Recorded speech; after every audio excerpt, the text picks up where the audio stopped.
When Chloe Dubois woke up on the morning of March 14th, 2016, she couldn't have known that this would be the last normal day of her life.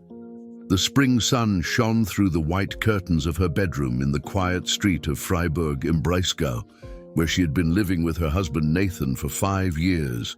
The house was modest but cozy, exactly as she had always imagined it. On the ground floor was Nathan's small workshop for furniture restoration, a trade he had learned from his grandfather and practiced with a passion Chloe had always admired. Nathan was already awake. She heard him downstairs in the kitchen, the familiar clatter of cups and the soft humming he always made when he was in a good mood. Chloe stretched out in bed and smiled. After 5 years of marriage, it was these small moments she cherished most, the matter-of-factness of a shared existence, the security of a love that no longer had the wild excitement of the first few months, but instead possessed a depth that could only be forged by years of living together. They met during her nurse training in Strasbourg, across the German-French border. Nathan was working in a large furniture factory then, but dreamed of becoming self-employed. Chloe vividly remembered their first encounter in a cafe on Place Kleber. He had spilled coffee on her documents and apologized so genuinely that she couldn't help but forgive him. 3 weeks later, they were inseparable. 6 months later, she moved in with him. A year later, they married in a small ceremony in Strasbourg, only with their closest friends and family. The decision to move to Freiburg had been mutual. Nathan had the opportunity to take over a small workshop there, and Chloe quickly found a job at the university hospital. They both liked the city, small enough to feel like home, big enough to offer opportunities. They had made friends, built a social life. Every Thursday evening, they met with Hugo and Sarah Fontaine to play cards. On weekends, they took trips into the Black Forest or drove to Strasbourg to visit Chloe's mother. Nathan had been working hard lately. A wealthy collector from Munich had commissioned him to restore a series of antique cabinets, a job that would take months but was also very well paid. It was their chance to finally buy the house they were currently renting, maybe even to have a child. They had talked about it cautiously, without concrete plans, but the idea was there, floating between them like a promise for the future. That morning in March, Nathan kissed her on the forehead before leaving for the workshop. "I have to drive to Basel today," he said. "A supplier has special varnishes I need for the Munich cabinets. I'll be back towards evening." It was a routine answer, nothing unusual. Basel was only an hour away, and Nathan often drove there to get materials he couldn't find in Freiburg. Chloe was working the late shift at the hospital that day. The work in the intensive care unit was demanding but fulfilling. She had specialized in cardiology and often worked with patients who had undergone critical heart surgery. It was a job that required precision, empathy, and the ability to remain calm in crisis situations. Her colleagues valued her, and her patients trusted her. Her shift ended at 22 o'clock. Tired, she drove home, expecting to find Nathan asleep in bed or perhaps still in the workshop, where he sometimes worked late into the night on a particularly difficult piece. The house was dark. His car wasn't in the driveway. Chloe felt a first pang of worry, but not yet fear. Maybe he was delayed. Perhaps he had stopped by Hugo and Sarah's. She called his cell phone. It rang, but no one answered. She sent a message.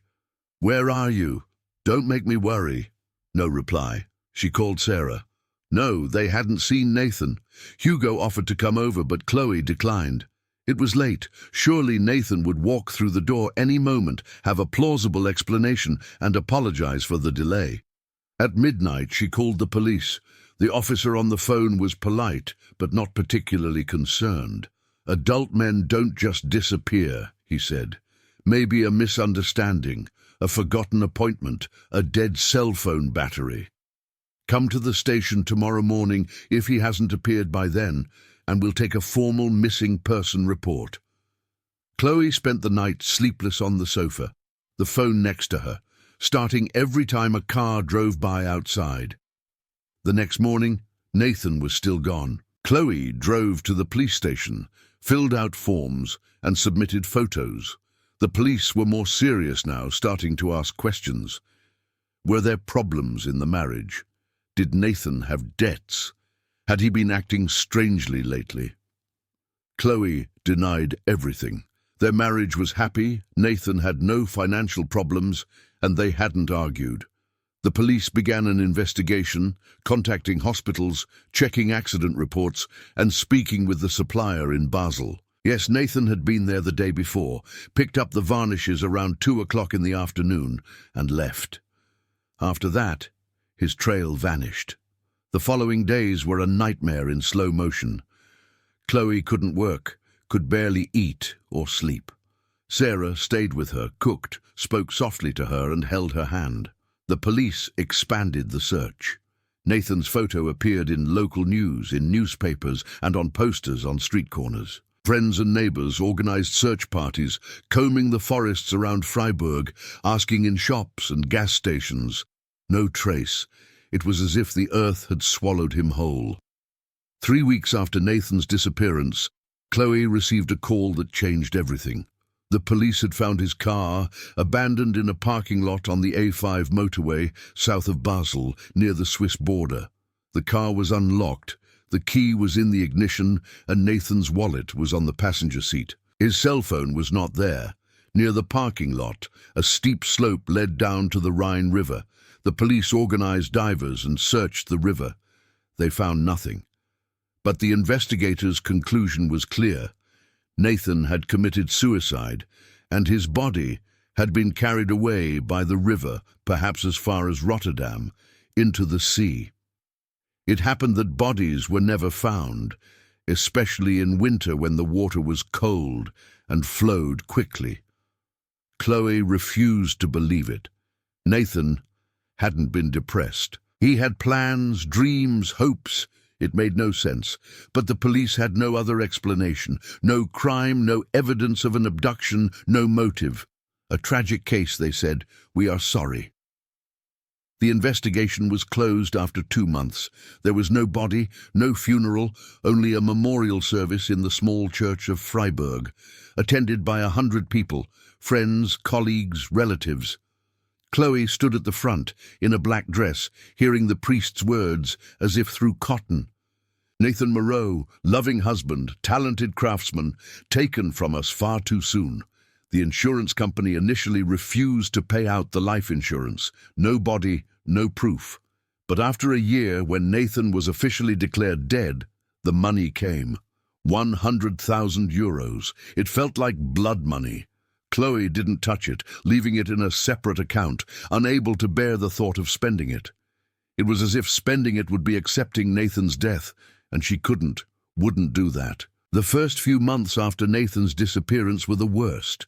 Chloe merely functioned. She went to work because she didn't know what else to do. She ate because Sarah insisted. She slept poorly, dreaming of Nathan every night, seeing him floating in the Rhine, calling out to him, unable to reach him. Therapists spoke of the grieving process, of acceptance, of letting go. But how do you let go when there was no farewell, no explanation, no answers?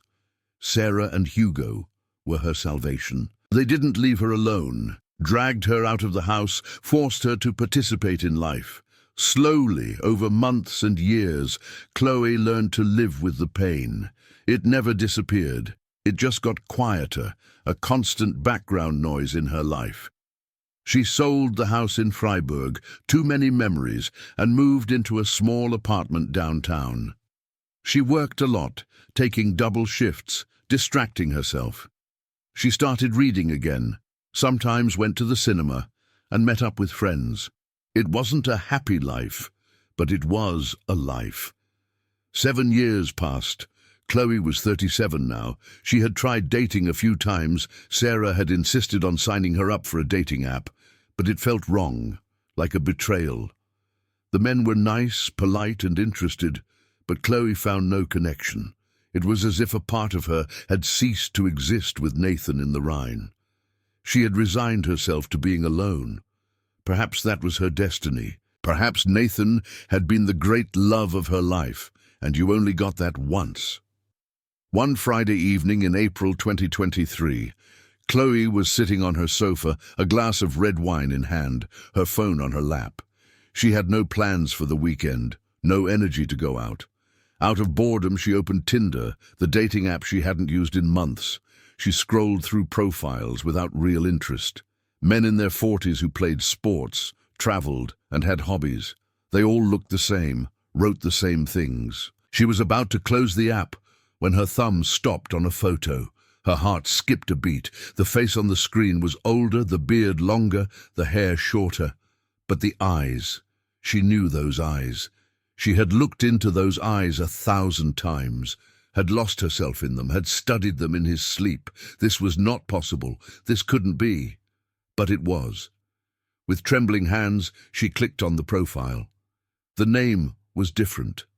Mark, 45 years old, from Zurich. But the face was Nathan, her dead husband, alive, on Tinder in Zurich. Chloe dropped the phone. The wine spilled over the sofa. She couldn't breathe, couldn't think. 7 years. 7 years of grief, pain, therapy. 7 years during which she believed he was dead. And he was alive. He was alive and looking for women on a dating app, under a different name, in a different city, as if nothing had happened, as if she had never existed. The apartment spun around her. Chloe clawed at the sofa, trying to understand what had just happened. Had she gone crazy? Was she hallucinating? She grabbed the phone, opened the profile again. The photo was still there. Nathan, or Mark, or whoever he was now, smiled into the camera, standing in front of a lake, mountains in the background. He looked good, relaxed, happy, as if he hadn't committed a crime, as if he hadn't left behind a wife who had grieved for him for 7 years. Chloe started to cry. Not out of sorrow, not out of relief, out of fury, a fury she had carried within her for 7 years without knowing where to direct it.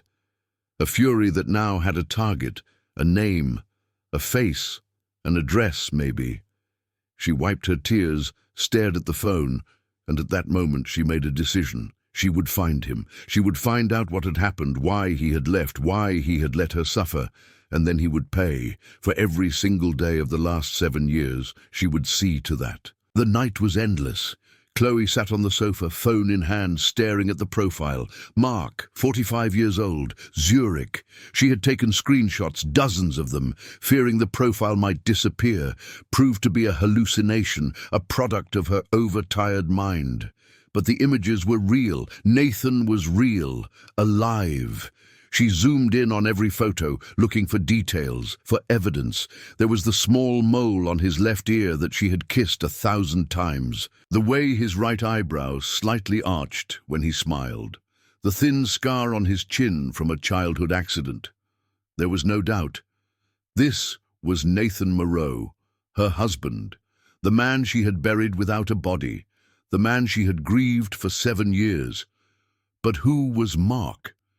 His profile description read, architect, loves hiking and good food, looking for a serious relationship.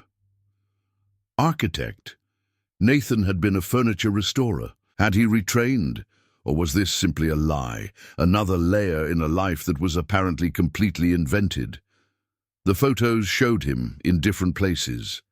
In front of Lake Zurich, in the mountains, in a restaurant. He wore expensive clothes, looked well-groomed, more successful than the Nathan she had known. In one picture, he wore a Rolex. Nathan had never worn jewelry, dismissing such luxury as a waste. Who had this man become? Or had the Nathan she had known been the lie, and this was his true self? At 3 in the morning, Chloe couldn't sit still anymore. She paced the apartment, trying to think, to develop a plan. She could go to the police. But what would she say? My dead husband is alive and on Tinder. They had closed the investigation 7 years ago, declared Nathan dead. Would they even believe her? Or would they think she had gone mad, couldn't process the loss, was seeing ghosts? She needed more proof. She had to be absolutely sure before doing anything. With trembling fingers, she created a match with him. Her heart raced. What if he recognized her? Her profile picture was current, clearly showing her face. But she had changed in 7 years. Her hair was shorter now, she wore glasses. The lines around her eyes were deeper. Maybe he wouldn't recognize her. Maybe he wouldn't pay attention at all. The reply came faster than she expected. At 3:30 in the morning, so he was awake too, the notification arrived. "It's a match!" Chloe stared at the screen. What now? Should she write to him? What should she say? Her mind was paralyzed, unable to think clearly. Then a message came from him. "Hello, nice that we matched. You have an interesting smile in your photo. What are you doing awake in the middle of the night?" Chloe's hands were shaking so hard she could barely hold the phone. His voice, no, his words, sounded friendly, charming, just like when they first met. He had no idea who he was messaging, didn't recognize his own wife, the woman he had left to die while he started a new life in Zurich. She forced herself to reply, had to sound normal, had to play the part. "Hello, Mark. Couldn't sleep. And you?" She pressed send before she could change her mind. "Same problem. Sometimes a walk by the lake helps me. Do you live in Zurich?" "No, but I often come here for business." The lie came easily, too easily. Was that what he had done too? Lied day after day, year after year. "Maybe we can meet up then? I know a wonderful restaurant on Lake Zurich." Chloe stared at the message. He wanted to meet her. Nathan, or Mark, wanted to go on a date with her without knowing who she was. The madness of the situation hit her like a blow. She stood up, went to the bathroom and vomited. When she looked at herself in the mirror, she barely recognized herself. Her face was ashen, her eyes red-rimmed, her hands shaking uncontrollably. She had to talk to someone. At 4 in the morning she called Sarah. The phone rang for a long time. Then a sleepy voice. "Chloe? What happened? Is everything okay?" "Sarah, Her voice broke. "I found Nathan. He's alive. He's in Zurich. On Tinder." Silence on the other end. Then, "Chloe, darling, I'm coming right over. Don't move." Sarah arrived within 30 minutes, Hugo in tow. They found Chloe sitting on the floor, the phone still in her hand, tears on her cheeks. Sarah hugged her, held her tight, while Hugo made coffee. Then Chloe showed them the pictures. Hugo stared at the screen, disbelieving. That really is Nathan. My God, Chloe, it really is him." "Are you absolutely sure?" Sarah sounded cautious, as if afraid of destroying Chloe's hopes. "People can look alike. The mole, the scar, the eyes. Sarah, I was married to this man for 5 years. I know every line on his face. That's Nathan." Hugo fetched his laptop. "Okay, if this really is Nathan, we have to proceed cautiously. We need a plan." He was a lawyer, accustomed to thinking strategically, gathering facts. "First, we need to find out who this Mark really is. Where he works, where he lives, if he's married, if he has children." The thought that Nathan might have a new family cut through Chloe like a knife. "How do we find that out?" "Social media? Public registries? I have contacts who can help me." Hugo made notes. "But Chloe, we also have to talk about the legal aspects. If Nathan really faked his own death, that's fraud. You were paid life insurance. He could be criminally prosecuted." "Good." Chloe's voice was icy. "He should be." They spent the next few hours gathering information. Hugo searched LinkedIn, Facebook, public Swiss commercial registers. Sarah made more coffee, held Chloe's hand, trying to calm her. But Chloe was not calm. A rage she hadn't felt in 7 years was simmering within her. A rage that gave her strength, kept her awake, made her act. Around noon, Hugo had initial results. "I found a Mark Beaumont, 45 years old, residing in Zurich. Architect, as he states on Tinder, but..." Hugo hesitated. "There are no photos online, no social media presence, except for a very minimal LinkedIn profile without a picture. That's strange for someone his age and profession." He's hiding, Chloe said softly. He knows someone might be looking for him. Or, Sarah interjected, he's simply not interested in social media. Not everyone posts their life online. No, Chloe shook her head.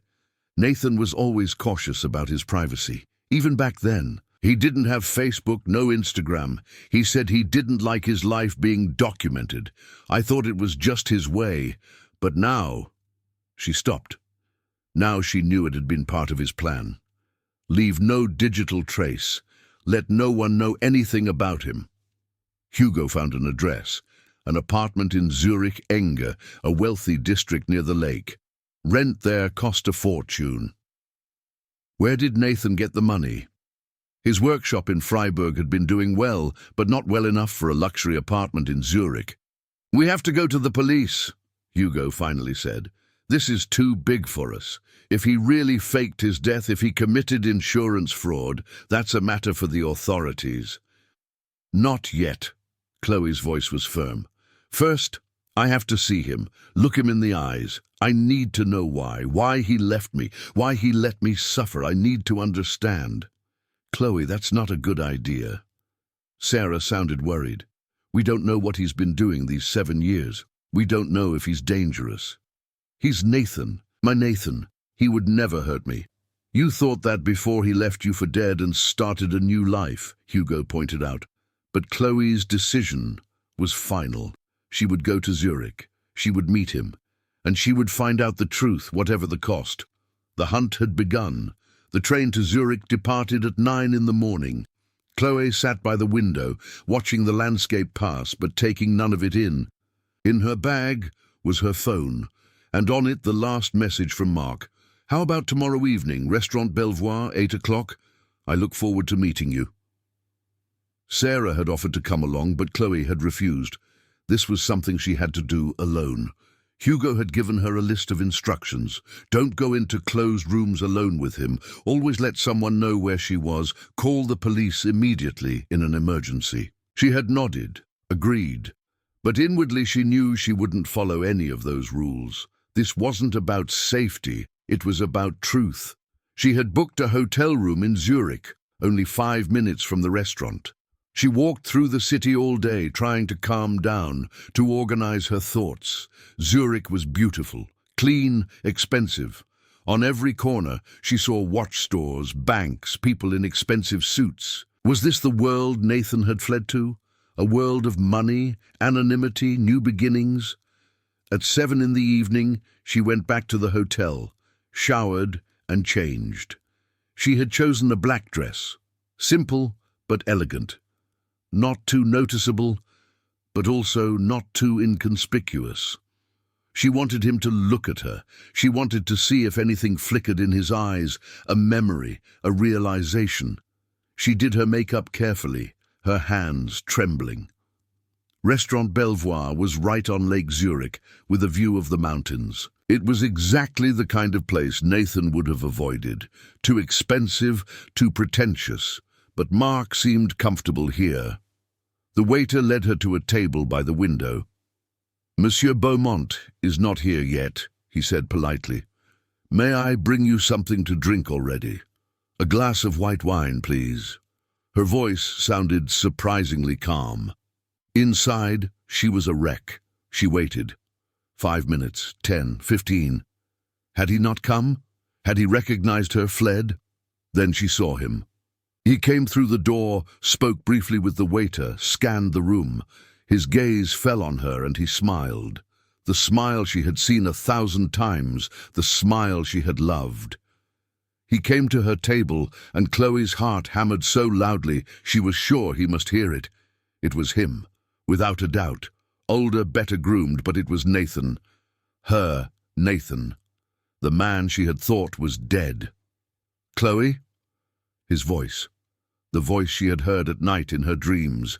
The one she had longed for 7 years. Nice to finally meet you. I'm Mark. He offered her his hand. She stared at it, unable to move. The hand she had held, that had touched her body, that had worn a wedding ring. Now, without a ring, extended to a stranger. Is everything all right? He looked at her worriedly. You look pale. She forced herself to smile, took his hand, warm, firm, familiar. "I'm fine. I'm just nervous. First dates are always a bit exciting." He laughed, sat down. "That's true, but you don't have to be nervous. I don't bite." He ordered wine, started talking, asking questions, what she did for work, where she lived, what her hobbies were. Chloe answered mechanically, inventing details, playing her role. But the whole time, she was studying him. He had changed. Not just physically, the shorter hair, the neater beard, the more expensive clothes. It was something in the way he spoke, the way he moved. More confident, more controlled. The Nathan she had known had sometimes been insecure, had doubted himself. This man did not doubt. He knew exactly who he was and what he wanted. "And you?" She forced herself to ask questions, to sound normal. "How long have you lived in Zurich?" "About 7 years." He said it so casually, as if it were a trifle. 7 years, exactly since his disappearance. "I came here for a job, and I liked it so much that I stayed." "Do you have family here?" A brief hesitation, barely noticeable. "No. I'm alone. My parents died years ago, and I don't have siblings." A lie. His mother lived in Nancy. She had called Chloe every day after Nathan's disappearance, had grieved with her, had been at the memorial service. Or did his mother know? Had she been part of the plan? "That must be lonely," Chloe said softly. "Sometimes." He looked at her, and there was something in his eyes she couldn't decipher. "That's why I'm here. I'm tired of being alone. I want to find someone I can share my life with." The irony of his words hit her like a punch. He had had someone, her. She had shared her life with him, had loved him, had planned a future with him, and he had thrown her away like garbage, left without a word, without an explanation.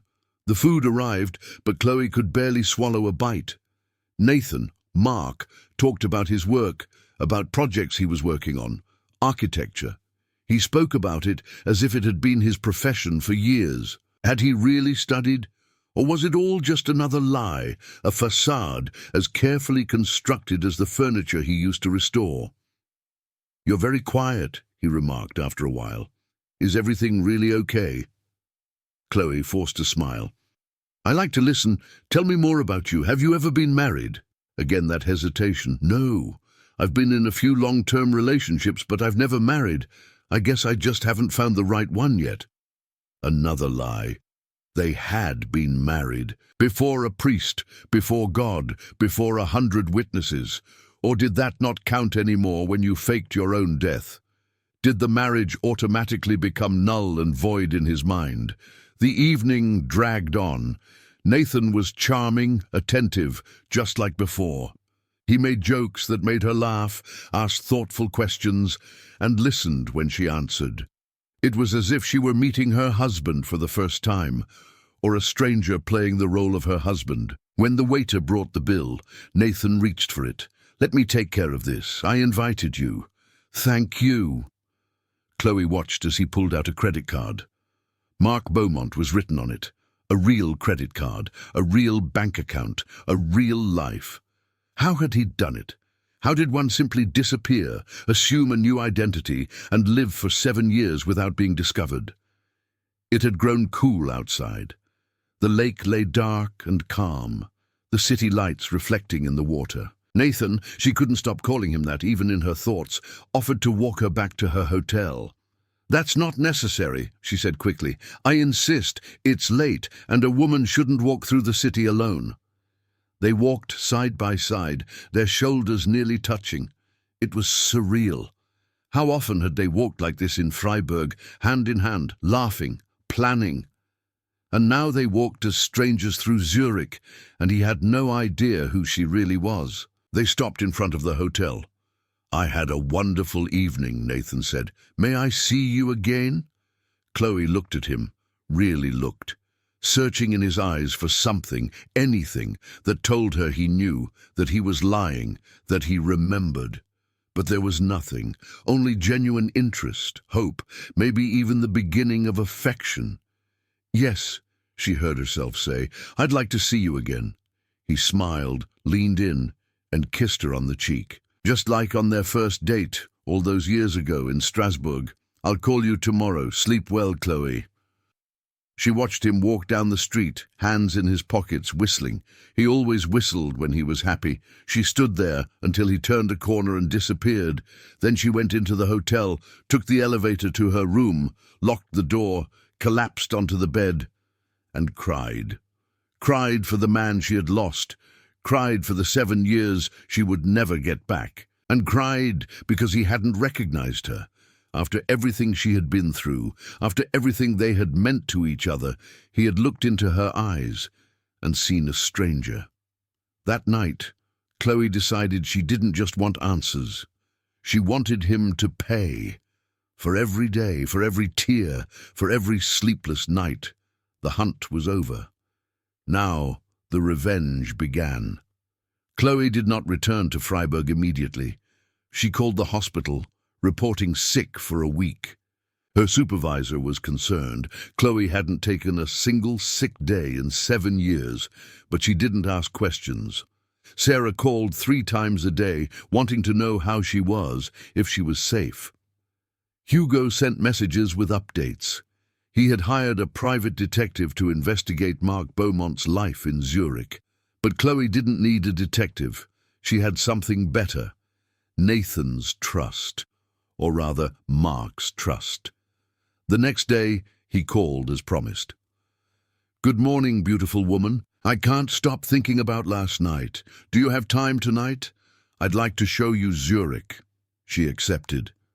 Of course she accepted. She met him at the Limmatquai, where tourists strolled and street artists performed.